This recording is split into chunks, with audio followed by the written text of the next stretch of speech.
Uma boa noite, meus irmãos.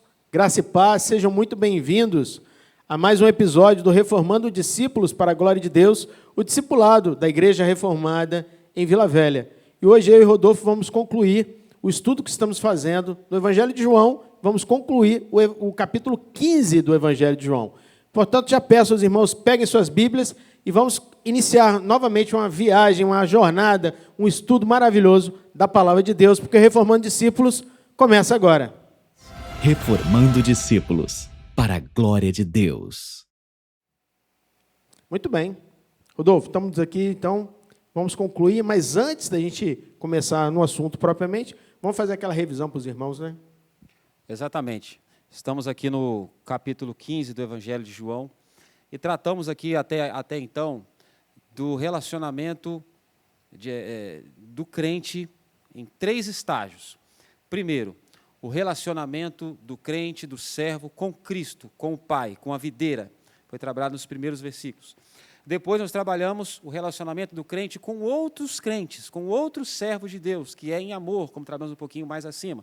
E agora vamos trabalhar o relacionamento do servo com o mundo, como se dá esse relacionamento do servo com o mundo. Então estamos dentro de um contexto aqui que João está preparando os servos, aliás, o Senhor Jesus está preparando os servos sobre o relato de João, a como vai ser essa relação do crente com o mundo que eles estavam para enfrentar após a subida de Cristo. Perfeito. Então, verso 18. No verso 17, o Senhor dá um mandamento para que nós amemos uns aos outros. E no verso seguinte, Jesus já diz assim: se o mundo vos odeia, sabei que primeiro do que a vós outros, me odiou a mim. Então, nós vamos ver nessa conclusão a relação de amor e ódio, né? O servo de Deus, a igreja, ela tem que amar, mas a recíproca não é verdadeira, né? O que nós vamos receber muitas vezes do mundo é ódio, perseguição. Então, nós vamos ver que existe uma inimizade espiritual entre o justo e o ímpio, entre os filhos de Deus e os filhos do diabo, entre a igreja e o mundo. O livro do profeta Malaquias diz uma palavra maravilhosa, capítulo 3, verso 18, que então vereis outra vez a diferença entre o justo e o perverso, entre o que serve a Deus e entre o que não serve ao Senhor. É interessante, nós estávamos lendo uma vez a literatura e certo homem perguntou assim ao seu pastor, ele falou assim: pastor, olha, se a igreja fosse mais perseguida, ela seria mais fiel? Aí sabiamente aquele pastor respondeu assim: olha, não. Se a igreja for mais fiel, ela será mais perseguida. Então é interessante, nós observamos aqui como Cristo trabalha o ódio do mundo para com a igreja, que não depende de quem é o servo, não depende da postura dele, mas depende de quem é Cristo e do que as obras de Cristo fizeram em relação às obras da carne. Então houve inimizade entre as obras de Cristo e as obras da carne. Por isso o mundo nos odeia, porque nós refletimos as obras de Cristo. Isso é importante para nós entender, porque nós levamos o Evangelho de uma forma séria. E muitas vezes nós temos que estar preparados como servos de Cristo a saber o custo do Evangelho. Evangelho não é brincadeira, nós estamos diante de um mundo sofrendo perseguições, mortes, açoites. Mesmo hoje, em várias partes do mundo, existem crentes sendo perseguidos. E será que nós estamos tendo uma postura de servos verdadeiros, fiéis? Estamos prontos para levar o nome de Cristo até a morte? Evangelho é algo sério, como ele disse ali na primeira parte do verso: olha, todo ramo que não está em mim será lançado fora e queimado.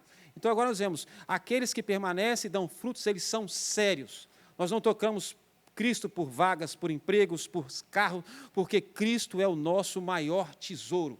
E se for necessário levar o nome de Cristo, ainda que nos custe a morte, Cristo será o nosso maior tesouro, como sempre foi na história do cristianismo. Glória a Deus.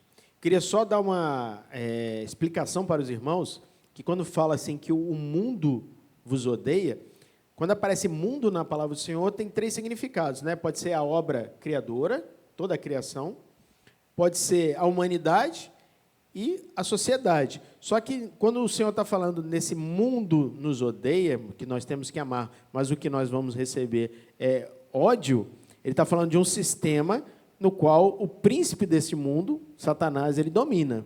Não é isso? Exatamente. É interessante, Vitral, porque quando Jesus diz isso, ele estava previamente preparando a igreja para um sofrimento que a igreja primitiva iria sofrer.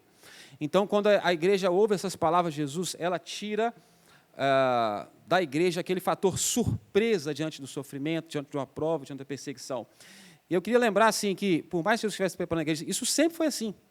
A história do cristianismo, a história da igreja, por exemplo, Abel foi assassinado, diz o autor aos Hebreus, por haver alcançado o testemunho que agradou a Cristo. Então, desde o início, aqueles que refletem a luz de Deus foram perseguidos. Sempre foi assim, e assim foi na história da igreja. Separei algumas passagens para que, brevemente, lembrar os irmãos. Atos 4, de 1 a 3, após a cura do coxo e deles pregarem o evangelho, eles foram presos.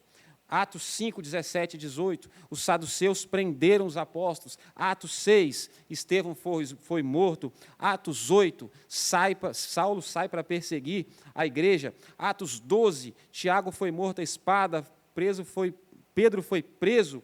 E Paulo, que chega a escrever em uma de suas cartas, desesperei até mesmo da própria vida. Então, quando os discípulos estavam passando por aquilo, os apóstolos passando por aquilo, eles sabiam que esse ódio era por aquilo que Cristo foi para o mundo, que aquilo que Cristo foi para a igreja. E como diz o livro de Atos, foram achados dignos de sofrer pelo nome de Cristo. Então, Rodolfo, a gente vai ver sempre uma reação contrária, né?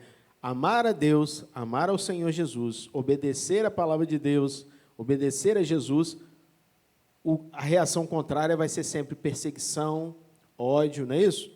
Exatamente. Mas Jesus nunca nos enganou, né? Até a palavra para os irmãos em casa. Às vezes podem vender uma imagem para os irmãos que você se converte, você aceita Jesus como seu único suficiente Salvador, que acabar as lutas, não vai ter nenhuma dificuldade. Muito pelo contrário, o Senhor Jesus ele nos diz que no mundo nós teremos aflições, mas que nós tivéssemos bom ânimo, porque Ele venceu o mundo e nós venceremos também. Então, meu irmão, minha irmã, aceitar o Senhor Jesus, o nosso descanso não é aqui na terra. Nosso descanso vai ser na eternidade com o Senhor. Aqui, a palavra do Senhor nos afirma que nós passaremos por lutas e perseguições, mas isso vai ser só uma pequena parte, porque o que nos aguarda, nenhum olho viu, nenhum ouvido ouviu o que o Senhor tem preparado para nós na eternidade. É interessante que o capítulo acabou de trabalhar uns versículos acima, para que o vosso gozo seja completo. Então, Cristo veio para nos trazer uma paz independente de circunstâncias. Então, o louvor antigo dizia, essa paz que sinto em minha alma, não é porque tudo em mim vai bem, mas é porque Cristo nos alimenta na alma. E nós sabemos que, por mais que possamos estar sofrendo perseguições, local de trabalho, onde quer que seja, isso é a manifestação do amor de Deus por nós e em nós. Né? Como diz o Mateus 5, né? Bem-aventurados sois vós quando vos injuriarem, mentindo e perseguindo, te disserem todo mal contra vós. Isso é um sinal de que Cristo está em nós. Glória a Jesus. E aí no verso 19, Rodolfo, ele fala assim, ó, se vós fosseis do mundo, o mundo amaria o que era seu. Ou seja, quem está no pecado, no lamaçal do pecado, o mundo ama. E nós temos visto isso nas TVs, nas ideologias que estão sendo pregadas, não é isso? As coisas que são propagadas na mídia, que apontam, não, é tudo normal, é assim mesmo, isso é o que é o correto, porque está no mundo. Mas nós não somos desse mundo, diz assim, como, todavia, não sois do mundo, pelo contrário, deles vos escolhi, por isso o mundo vos odeia. É bem forte assim lembrar, quando a gente escuta esse versículo, lembrar do apóstolo Paulo, né? Eu vos mostrarei quanto ele há de padecer. Então, Paulo foi escolhido, foi tirado do mundo para padecer. E eu queria aqui, juntamente, compartilhar com os irmãos, eu separei aqui para nós, 2 Coríntios 11, 23 a 29, bem brevemente vou ler aqui para os irmãos. Diz assim o apóstolo Paulo sobre o sofrimento que ele passou. São ministros de Cristo? Falo como fora de mim. Eu ainda mais, em trabalhos, muito mais em prisões, em açoites, sem medida, em perigo de morte, muitas vezes. 5 vezes recebi dos judeus uma quarentena de açoites, menos um. Fui 3 vezes fustigado com varas, 1 vez apedrejado, em naufrágio 3 vezes. Uma noite e dia passei na voragem do mar, em jornadas, muitas vezes, em perigo de rios, em perigos de salteadores, em perigos entre patrícios, em perigos entre gentios, perigos na cidade, em perigos no deserto, em perigos no mar, em perigos entre falsos irmãos, em trabalhos e fadigas, em vigílias, muitas vezes, em fome, sede, jejum, muitas vezes em frio e nudez, além das coisas exteriores, ao que pesa sobre mim diariamente a preocupação com todas as igrejas. Esse foi o chamado do Paulo, tirado do mundo para sofrer, mas como ele mesmo diz, com um contentamento de saber que maior é o que estava nele do que o que estava no mundo. Glória a Deus. E aí, então, nós fomos escolhidos por Jesus, tirados do mundo, das trevas espirituais, e somos novas criaturas, né? Somos sal da terra e luz do mundo. Nós estamos fisicamente no mundo, mas espiritualmente nós não estamos aqui, né? Nós estamos fisicamente, por isso nós precisamos trabalhar, comer, nos alimentar, né? Ter a vida normal, isso fisicamente. E nós estamos sujeitos a essas perseguições. Mas espiritualmente, nós estamos ligados à eternidade com o Senhor. Tem uma doutrina latente aqui, que é a perseverança dos santos. Como pode um povo tão perseguido e sofrido permanecer? Nós permanecemos, como diz o capítulo, o início do capítulo, porque nós estamos na videira. E nele, é ele que sustenta. Por isso que o mesmo capítulo diz, sem mim, nada podeis fazer. Tive a oportunidade de visitar uma irmã essa semana, está passando uma luta muito grande, ela dizia assim, cai muito com o que nós estamos estudando aqui, ela dizia assim, olha, o Senhor tem me levado a cada situação, tem havido pessoas enfermas, dificuldades, e às vezes eu nem sei como eu consigo caminhar e não desistir. Às vezes, diante das nossas lutas, esse é o nosso posicionamento. A gente não sabe nem como consegue continuar, nem como consegue desistir. Às vezes, você que nos acompanha, talvez está no leito de hospital, passando uma situação difícil, e às vezes nem consegue entender como não desiste. Sabe por que não desiste? Porque nós estamos na videira. E Ele nos sustenta, Ele nos mantém, é Ele que nos deixa. O mundo persegue, como aconteceu com a igreja primitiva, tira a família, tira bens, tira emprego, tira casas, tira tudo, mas a paz que nós temos por estar em Cristo e sabemos que a maior de todas as bênçãos um dia nós receberemos, que é a coroa da salvação, e um dia estaremos para sempre com o Senhor nos ares. Glória a Deus. Meus irmãos, então a perseguição ela vai vir, ela vem. Nós temos visto quantos cristãos são perseguidos no mundo, não é, Rodolfo? Quantos missionários são perseguidos? Nessa semana, nós vimos agora, na semana passada, um irmão nosso, um servo de Deus, um missionário, que estava trabalhando no Quênia, mas que foi sequestrado, foi morto, né, por pregar o Evangelho de Cristo, por semear a boa palavra. E isso é que nos aguarda no mundo. Mas a palavra do Senhor diz para que tenhamos bom ânimo. Né? Não desanimemos, porque o que Deus tem preparado para nós é muito melhor do que isso. Nós vamos ver isso. É interessante que, quando nós estamos aqui diante de Cristo dizendo essas palavras, por certo, essas palavras foram muito lembradas naquele momento, nos primeiros momentos de dor que a igreja enfrentou. Sim. E é importante para nós entender que a perseguição, seja ela em qualquer nível que for, ela não quer dizer que Deus perdeu o controle da situação. Porque essa permanência se torna para nós, nesse momento de análise, o grande fruto que permanece. Então, toda angústia, toda dor e todo sofrimento faz parte de um projeto, de um plano de Deus, para que o Filho seja glorificado no Pai e o Pai seja glorificado no Filho. Deus não perdeu o controle. Deus não perdeu o controle sobre o sofrimento que a igreja primitiva passou, porque através daquele sofrimento, hoje, tantos anos depois, nós conhecemos a Cristo. Glória a Deus, louvado seja o nome do Senhor. No verso 21, Rodolfo, o Senhor fala que tudo isso, porém, vos farão por causa do meu nome, porquanto não conhecem aquele que me enviou. Então, ele fala que o mundo não conhece Deus, não conhece o Senhor Jesus, não crê no Senhor, então é por isso que vêm as perseguições. E no verso 22 diz assim, se eu não viera, nem lhe houvera falado, pecado não teriam. Mas agora não tem desculpa do seu pecado. Quando Cristo vem e exercita as obras do Pai, como Ele mesmo diz, e sofre a justa condenação, quando a lei pode ter a condenação cumprida, ela passa a ser eficaz. Então, a partir do momento que Jesus Cristo pagou um preço, aqueles que serão e já foram libertados pela fé, a lei passa a ter valor sobre a humanidade. Então, assim, porque se Jesus não viesse, onde estaria o erro? Ora, se Deus prometeu e não enviou o Filho, o erro não estaria neles. Mas como ele veio, exercitou as obras do Pai, as palavras do Pai, aquilo que o Pai enviou para que fosse feito a partir daquele momento que eles viram essas obras, como o próprio Evangelho de João. Se não credes em mim, crede pelo menos nas obras. E nem isso eles creram, porque o coração estava duro, estava petrificado para crer. Então, assim, o que Jesus está querendo dizer? Olha, vocês viram as obras do Pai, vocês viram o Pai em mim, como ele mesmo disse para Filipe aqui, que João relata para nós aquela passagem. Então, quando Jesus Cristo vem e manifesta aquelas obras, eles estavam duros para que não conhecessem mais as obras do Pai nele. Então, eles se tornaram culpados, duplamente culpados. Não simplesmente por não crer numa promessa daquele que viria, mas por vê-lo e não acreditar que era ele. É aquele que está no pecado e não quer sair daquela de forma nenhuma, não quer ser libertado. E depois o Senhor fala também de que isso tudo era profético, que a palavra do Senhor já apontava dessa perseguição. Ele diz no verso 25, isso, porém, é para que se cumpra a palavra escrita na sua lei, odiaram-me sem motivo. Exatamente. Existem aqueles que foram eleitos para a salvação, e aqui está as obras que diziam já que eles seriam, é aquilo que eu acabei de falar, né? O fato deles perseguirem, negarem, não quer dizer que Deus perdeu o controle, mas porque, estando eles nos seus delitos e pecados, amaram mais as trevas do que a luz, e negaram e rejeitaram a luz. E por isso, né, para que se cumprisse a lei do pecado que neles habitava, a morte tomou conta deles.